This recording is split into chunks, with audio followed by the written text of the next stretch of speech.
नमस्कार, मैं अमरमणि मिश्रा। आप लोग देख रहे हैं Republic News TV, RN TV. आज हमारे साथ एक मेहमान है दीनदयाल त्रिपाठी जी।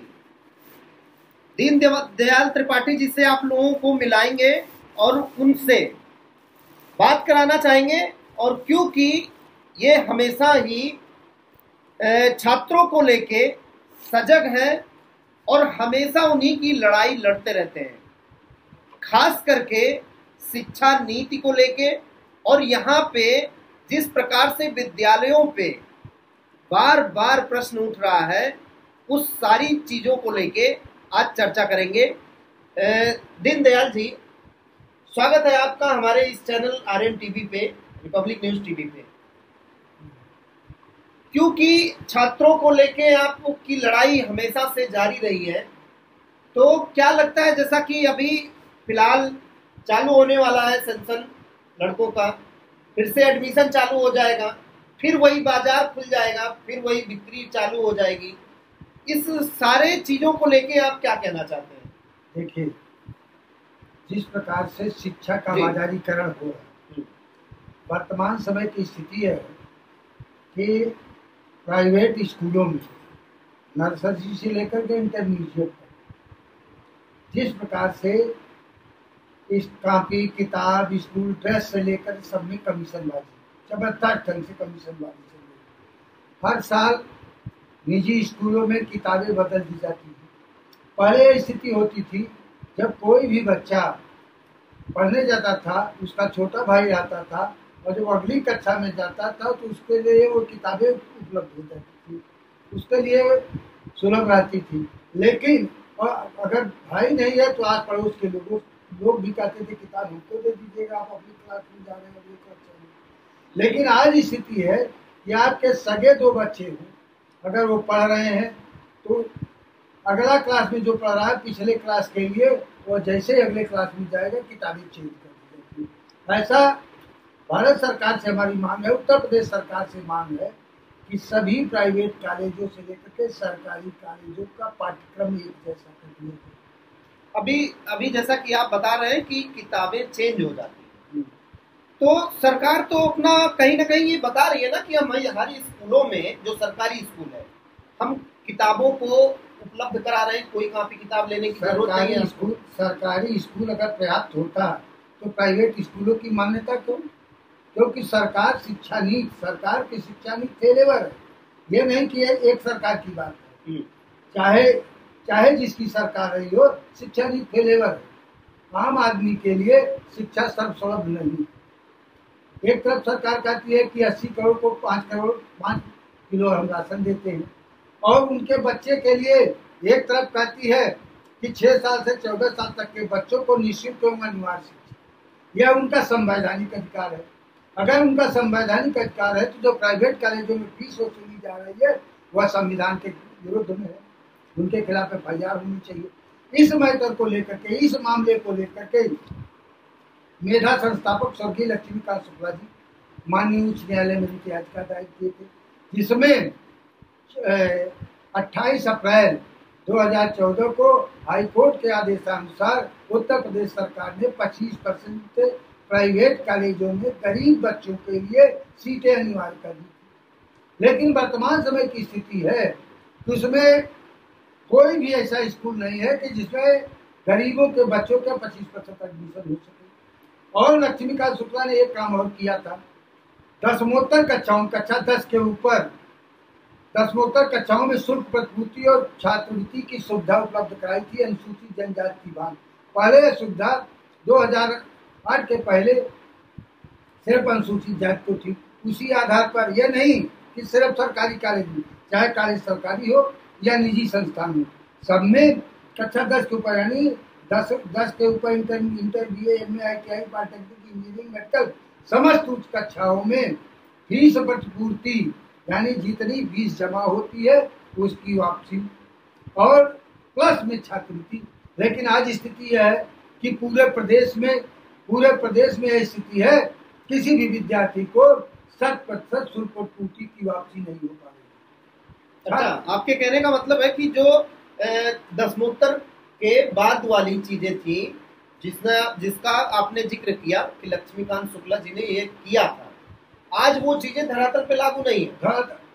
धरातल पर कानूनी जामा है, लेकिन आम आदमी को उसकी आधी अधूरी, आम छात्रों को आधी अधूरी छात्रवृत्ति की वापसी हो रही है, शुल्क प्रतिपूर्ति की वापसी हो रही है, छात्रवृत्ति किसी को मिली नहीं रही है। शुल्क प्रतिपूर्ति मतलब जो फीस जमा करते हैं सिर्फ नॉन रिफंडेबल। पहले कॉलेजों में कुछ फीसें ऐसी होती है कि जब पढ़ाई समाप्त करने के बाद फीसें वापस होती है, जिसको कासन मनी के नाम से जाना जाता था। उस फीस के अलावा जो भी फीस जमा होती है वो वापसी हो, ऐसा प्राविधान है। ऐसा माननीय उच्च न्यायालय के आदेशानुसार तत्कालीन सरकार ने कोर्ट की अवमानना के बाद शासनादेश जारी किया था जनवरी 2013 में। लेकिन आप चले जाइए, बहुत से बच्चे पढ़ते होंगे, मिलते होंगे, 2021-22 में 20 लाख विद्यार्थियों को शुल्क प्रतिपूर्ति की सुविधा नहीं मिली। 20 लाख छात्रों, 20 लाख, और पूरे प्रदेश में 74 लाख छात्र है। केवल यूपी की ये बात बता रहे हैं हम यूपी की बात कर रहे हैं। सिर्फ यूपी में मतलब 74 लाख बच्चों को मिलनी चाहिए, मिली ही नहीं। 74 मिलनी लाख चाहिए थी, और जिसमें 20 लाख बच्चों को मिली नहीं, और बाकी जिसको मिली उसको आधी अधूरी मिली। अच्छा, जिसको मिला भी उसको भी पूरी नहीं मिली, पूर्णतया नहीं मिली, कानूनन नहीं मिला, कानून नहीं मिला। इसलिए नहीं मिला, कहा जाता तरह तरीके के कार्य का बजट खत्म हो गया। तो बजट की व्यवस्था सरकार करती है।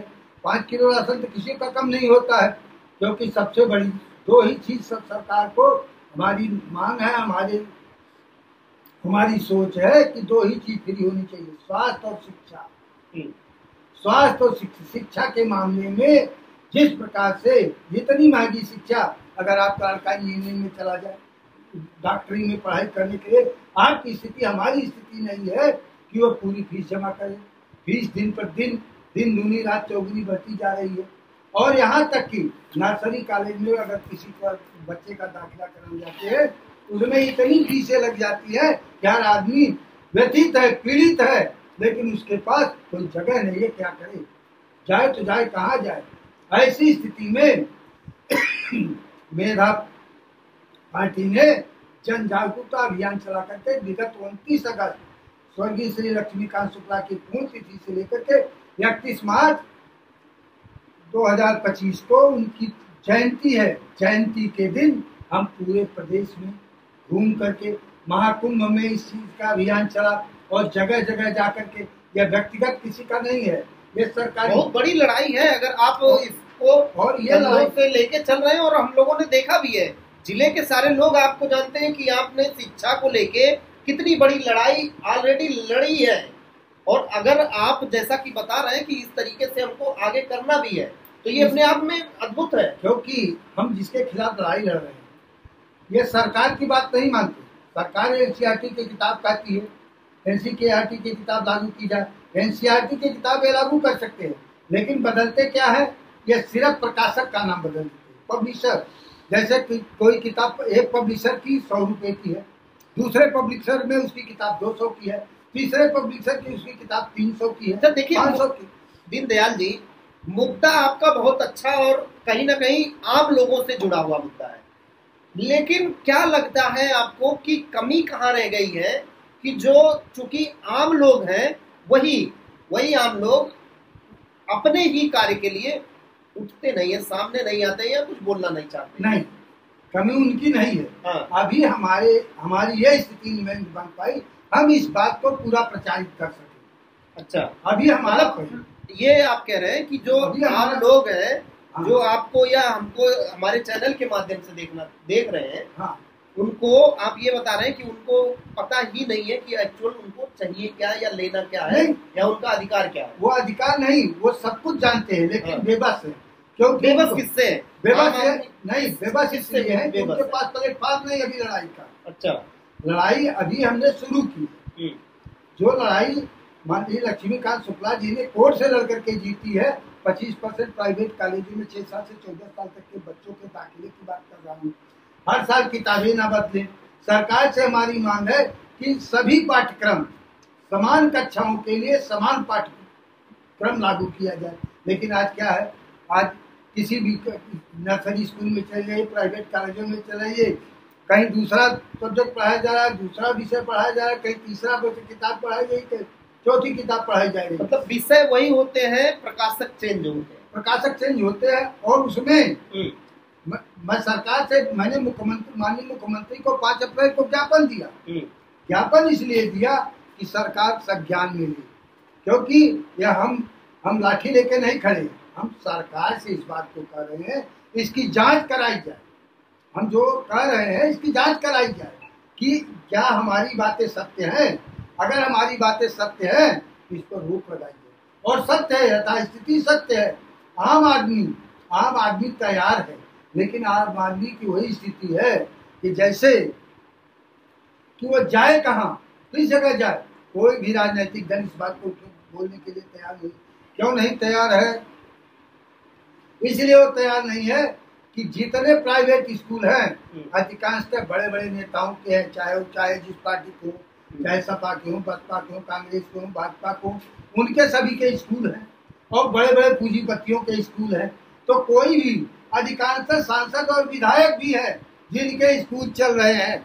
आप कहीं ना कहीं जिस तरीके से उत्तर प्रदेश में डबल इंजन की सरकार अभी चल रही है, ऐसे कितने नेता यहाँ के हैं खास करके? आप तो, हमको लग रहा है कि पूरे प्रदेश लेवल की आप बात कर रहे हैं, आप भारत लेवल की बात कर रहे हैं कहीं ना कहीं शिक्षा को लेके, लेकिन आपके बस्ती डिस्ट्रिक्ट में ही कितने ऐसे नेता होंगे जिनके ये इतने बड़े बड़े कॉलेज स्कूल चल रहे हैं, हिलना नहीं चाहते हैं। ये वो 90% ऐसे नेता हैं जो सांसद विधायक रह चुके हैं, उनके कार्य। अच्छा। और या तो पैसे वालों की, तो क्योंकि उनके अंदर, क्योंकि सरकार इसकी समानांतर सरकार चलती है, प्राइवेट स्कूलों की समानांतर सरकार है। मान लीजिए भाजपा की डबल इंजन की सरकार है, अगर ये सरकार चली जाए, इसके पहले थी सपा की सरकार, उसके पहले बसपा की सरकार थी, उसके पहले क्योंकि इनको ये सत्ता के समानांतर सरकारें इनकी चलती है। बड़ी बात कर रहे हैं आप। ये समानांतर सरकार चल रही है और आने वाले दिनों में अगर यही व्यवस्था रही तो आम आदमी अपने बच्चों को पढ़ाने के लिए तरस जाएगा। बहुत बड़ी बात कर रहे हैं। और चूंकि लोगों को भी इस बात को समझना चाहिए, लोग समझ रहे हैं, सरकारें कोई भी है, जैसा कि आप आरोप लगा भी रहे हैं। आरोप नहीं लगा रहे, सत्य है। मैं आरोप नहीं किसी पर लगा रहा हूँ, मैं किसी पार्टी, व्यक्तिगत पार्टी पर कोई आक्षेप नहीं लगा रहा हूँ, क्योंकि यह आम लोगों की। आप तो सारी पार्टियों के ऊपर ये बात चिन्हित कर रहे हैं ना, क्योंकि इनकी समानांतर सरकार है। तो अगर जिस प्रकार से अगर आदमी बेबस होता है, जाता किसके पास है? सरकार के। शासन करने वाला अगर राजा ही चोर निकलेगा तो फिर काम कहाँ से हो पाएगा? मैंने चोर नहीं कहा, तो चोर ही है ना। पहले सुनिए, दीनदयाल जी चोर अगर नहीं है तो आप हमको बताइए, चाहे वो मेरी बात एक मिनट मेरी बात सुन लीजिए, चाहे वो भाजपा सरकार हो, चाहे वो सपा सरकार हो, चाहे वो आपकी ये बसपा सरकार हो या कांग्रेस, कोई भी एक सरकार, आपने एक भी सरकार को नहीं छोड़ा। अगर सारी सरकारें समानांतर शिक्षा नीति को लेकर कार्य कर रही हैं तो इसका मतलब कि आम आदमी का भला नहीं हो रहा। तो ऐसे लोग चोरी तो हुए ना, ऐसे लोग। हाँ, चाहे जो भी परिभाषा दी जाए वो परिभाषा इनके ऊपर सूट करती है, लेकिन ऐसी स्थिति में भाई अगर सारी चीजें जब समानांतर सरकार आपके कहने, हाँ ठीक है, तो अगर हम कह रहे हैं कि आम आदमी करेगा क्या? वोट का अधिकार आम आदमी को है, तो नेता बनाना आम आदमी का काम है, ठीक है, वही मैं पूछना वही चाह रहा हूं। लेकिन जब आप पार्टियां यही लेवल की हैं, अब नई पार्टियां, या तो फिर नई पार्टियां जो आम लोग हैं नई पार्टी बना के और सरकार पे बैठाए, व्यवस्था। सरकार में बैठने की जरूरत नहीं। हाँ। जैसे कहा गया है कि तोते की जान, राक्षस की जान तोते में होती है, ठीक है, और अगर तोते का गर्दन पकड़ लिया जाए सरकार मर जाएगा। आम जनमानस जिस दिन यह जो बात हम बोल रहे हैं, वो जान कहाँ है? वो तोता कौन है? वो तोता सत्ता है। हाँ, ठीक। तो आम आदमी सत्ता को बनाता कौन है? आम आदमी बनाएगा किसको? वही तो मैं पूछ रहा हूँ। आज बताइए, क्योंकि ऑन कैमरा है आप, तो आज आप बताइए कि आम आदमी जाए कहाँ? जब सारी सरकारें इसी प्रकार से शिक्षा नीति को लेके, किसी का रवैया सही नहीं है कहने के अनुसार। इसके लिए रिवोल्ट की जरूरत है, हम्म। हर आदमी को बोलने की जरूरत है, हम्म। हर आदमी को इसके खिलाफ हम्म। आवाज बुलंद करने की बात है। और जिस दिन आम आदमी आवाज बुलंद करने लगेगा, सरकारें चाहे जिसकी हो अंकुश में आ जाती है। उदाहरण के रूप में किसान बिल की बात कर रहा हूँ। किसान बिल सरकार ने लागू किया, आपके सामने लागू किया, और लगातार कितने दिन तक आंदोलन चला, सरकार बैठी। तो फिर सरकारें हैं किस लिए? अगर सारी चीजें आंदोलन से हल होंगी तो फिर सरकारें हैं किस लिए? फिर सरकार को हट जाना चाहिए। नहीं, हम लोकतंत्र को क्वेश्चन थोड़ी कर रहे हैं। मैंने लोकतांत्रिक ताकत जनता के बीच में हम अपनी बात रख रहे हैं, जनता इसकी आवाज उठाए। आवाज उठाने के बाद अपने आप तो आइए मान लिया जाए कि जो भी यहाँ पे सांसद या विधायक है ये बिना काम के निकम्मे हैं। हर मामले की बात मैंने शिक्षा की बात में ही मैं कह रहा हूँ, हर मामले की बात मैं नहीं कर रहा हूँ, क्योंकि अभी शिक्षा पे बात चल रही है। किसी को निकम्मा नहीं कह रहा हूँ भाई, जो काम नहीं कर पा रहा उसको क्या करेंगे? क्योंकि जनता ने उसको चुना है। अब जनता खड़ी होकर के अपनी बात रखना शुरू कर दे तो जिसको आप निकम्मा करें वही काम करने। नहीं, मैं नहीं कह रहा हूँ जो बिना, जैसे आप बता रहे हैं कि काम नहीं कर रहे हैं या इस तरीके से नहीं हो रहा है, तो वो बिना काम वाला व्यक्ति क्या है? आम भाषा में लोग निकम्मा ही कहते हैं उसे। नहीं, हम किसी को चुने, वह जनता का देखिए, हम वो नहीं कह रहे हैं, नहीं हम कह भी नहीं रहे हैं दीनदयाल जी, हम सिर्फ पूछ रहे हैं आपसे, जो सरकारें काम नहीं कर पा रही हो, वो कोई सरकार हो, जैसा कि आपने आरोप लगाया भी कि कोई भी सरकार हो, चाहे वो बसपा हो, सपा हो, भाजपा हो, कोई भी शिक्षा नीति को सही तरीके से ग्राउंड पे लागू नहीं कर पा रही है। शिक्षा में दुर्व्यवस्था को दूर करने की बात है। ठीक है।